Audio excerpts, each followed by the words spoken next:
welcome. You're here, I imagine, because you want to get straight to the important stuff fast. That's what we do on the Deep Dive. That's right. Today, we're looking into something flagged in brain medicine. A concern that some very common prescription drugs might, well, unexpectedly harm brain development. Exactly. We're focusing on a recent editorial there. It's responding to some important research by Korade and Mirnics, and it really raises a red flag about drug safety evaluations. Right, a potential blind spot. So our mission here is simple. Pull out the key findings, understand what they mean for public health. Basically what you need to know without the overload. Okay. Okay, let's get into it. The editorial points to this central issue. Certain widely used drugs seem to mess with something called sterol biosynthesis. What exactly is that and why the concern? Well, sterol biosynthesis is fundamentally how our bodies make cholesterol. And cholesterol is, absolutely essential for a healthy, developing brain. The process needs specific enzymes to work. Enzymes, okay. And this research, it identified over 30 FDA-approved medications that seem to block a key enzyme called DHCR7. That enzyme is critical for the final step in making cholesterol. Over 30, wow. And we're not talking about obscure drugs here, are we? No, not at all. Think about drugs like aripiprazole, trazodone, haloperidol, cariprazine.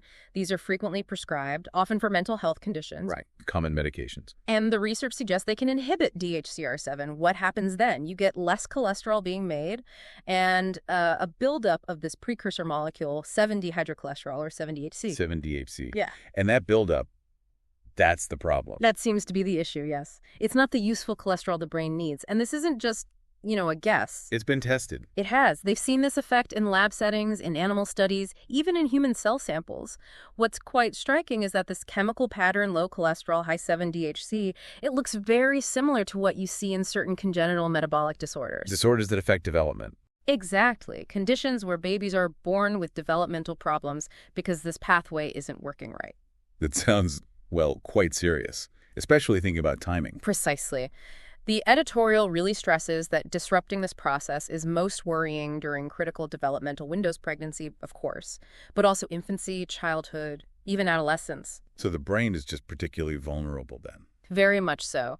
And it suggests that maybe our current drug safety checks aren't fully capturing these potential long-term neurological effects. And you mentioned multiple medications earlier. That adds another layer, doesn't it? It really does. Polypharmacy, taking multiple drugs, is a huge factor here. The research found that if you combine these DHCR7 inhibiting drugs, their effect isn't just additive, it can be synergistic. Meaning they amplify each other. Yes.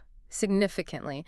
They found it could lead to really dramatically high levels of these toxic metabolites, the 7-DHC, sometimes up to 15 times higher than normal. 15 times. That's a huge jump. And there was something about genetics, too. This is another important piece, individual susceptibility. It seems about 1 to 3% of the population might carry a specific genetic variation, just one copy, affecting that DHCR7 gene. Okay. For these individuals, their baseline cholesterol production might already be slightly lower. So even one of these medications could potentially tip their biochemical balance. And multiple medications. Well, the concern raised is that multiple medications in these susceptible individuals could potentially create a biochemical state that mimics Smith-Lemli-Opitz syndrome. Which is a very serious developmental disorder. It's a very serious one, yes. Characterized by significant challenges, it really underscores the potential severity if this pathway is strongly disrupted. Okay, so let's maybe try to summarize the big implications here. Yeah. What are the main takeaways the editorial points to? Right. So boiling it down, there are a few key points. First, the potential for developmental harm from common drugs, which might have been overlooked. Okay. Second, our current drug approval system doesn't really grapple well with polypharmacy, these combination effects. That seems critical. Third, there's this genetic vulnerability in a subset of the population.